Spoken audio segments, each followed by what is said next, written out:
Thanks for coming out and watching the oxymoronic Reddit Professional Show, where I showcase the best and worst of the internet. Here I comment on brilliant and hilarious comment chains regarding dumb shit on the internet for you to enjoy. Make sure to subscribe, hit the little bell button so that you get notifications every time we come up with a new video. Enjoy this week's show. You are not family to your company. If you have an opportunity to better yourself, take it. They will do the same when it comes to cutting ties with you. People tend to feel a sense of guilt when it comes to leaving a job, like they owe them or their co-workers something. That is because America preaches this family culture that we are such a strong team all working together. In reality, if they need to close your entire division, they will do it without hesitation. If they can outsource something cheaper, they will do it. You do not owe them anything, and if you see a better opportunity for yourself or your family, please take it and make your own financial future. I worked 683 hours of overtime for my current company last year, only to be passed up for a promotion 3 different times. Fuck them. A few weeks ago I took a sick day to stay at home and work on my resume and apply to jobs. It worked out great. I just accepted an offer for a much more exciting job with a 50% increase to my current salary. I'll be putting in my 2 weeks notice on Friday, and it has felt great walking into work every day this week knowing that they won't be my problem for much longer. As an owner of a small business, I cannot agree with this more. I do my best for my employees, but they owe me nothing. If you have the opportunity to better your living situation, absolutely go for it. However, I hope that my employees will be honest with me. If you're unhappy, please talk to me. If you feel you deserve more pay, or if you have a family situation that needs some flexibility in your hours, at least let me try to accommodate it before you start looking for something else. And if you need a change, let me know sooner than the last moment so I can plan for the transition. But whatever you do, even if you hated your time there, leave on amicable terms. You never know when you might run into that person or deal with that company again. I've had multiple employees come back to us after working somewhere else for a bit. You never know where life will take you, and I was very glad to have them back. It's manipulation, period. What kind of family would kick you to the streets the moment you're unprofitable or replaceable for cheaper? If it came down to your boss having to sacrifice either his role or yours, do you think your family-oriented boss is going to sacrifice their position for you?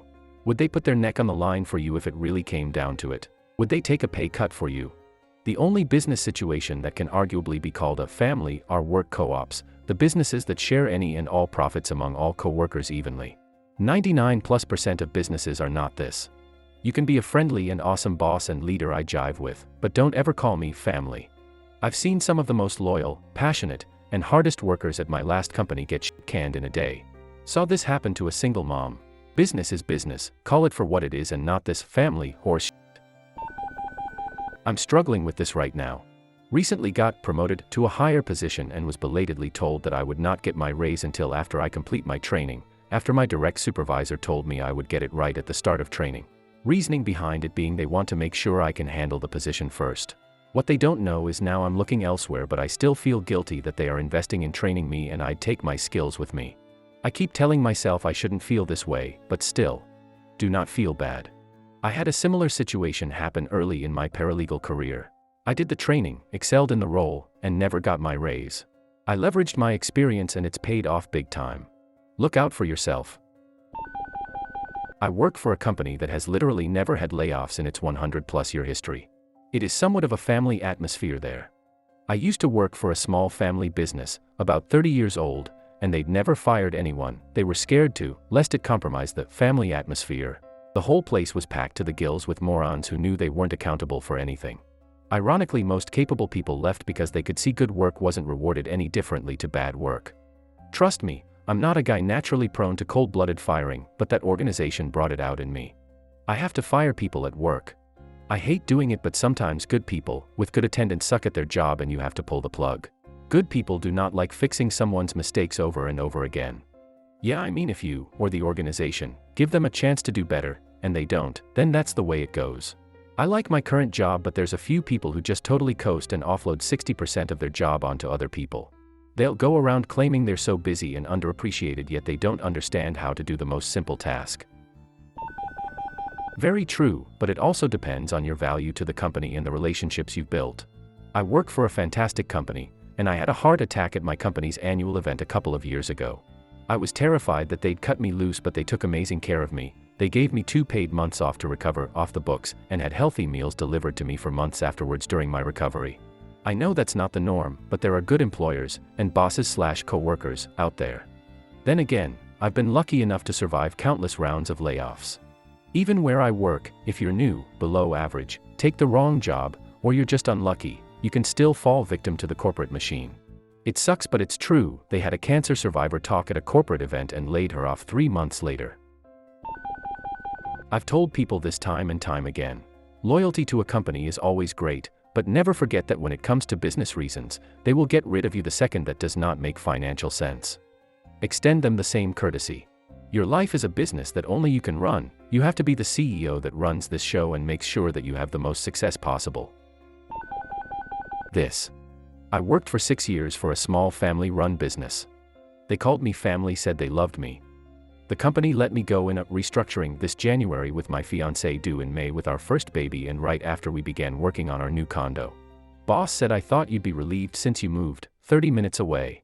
Big or small, the bottom line is money, not the relationship you've built with your employer. It's not so black and white. I believe there is a difference working for a corporation vs small business. Of course, some small businesses are horrible, but I would like to think that mom and pop type places do have a connection to their staff. I work for a small family business and I would feel so bad leaving. My boss constantly give me bonuses, takes my husband and I out to eat every year on my work anniversary, bought us a tree for our front yard when I mentioned we were redoing our landscaping, has invited me over to his house so I could work out with his girlfriend who is a personal trainer, takes me to boxing classes, always asks how I am and if I need a day off because it can get very stressful at times. I never take him up on it. If a better opportunity came along, I honestly would feel terrible leaving. To be honest, I'd much prefer that kind of job than working for a place with none of that effort at double the pay. Treasure it. I totally agree with you. Having a great boss is truly a blessing. If you've ever had a bad one, it really makes you appreciate the good one. Bad boss can make you dread going into work every single day. I am a boss of 5 employees. I almost always do what's best for them, even at cost to me, and we really are a sort of family. Having said that, if they stopped doing a good job, I would let them go and they know it. A bad day. A bad week, sure. But the reality is I work my ass off and currently make less than they do even. We are a different type of family that you can get kicked the fuck out of if you don't live up to your end of the bargain. And I think it's fair. I learned from my dad, whose company's average employee has been there for 20 years. I ask each employee what their goals are and if they are happy often. I have a food business and my employees will all be managers and co-owners of future places if they want. I genuinely see them as people I care about and I want what's best for them, whether it's with or without my company.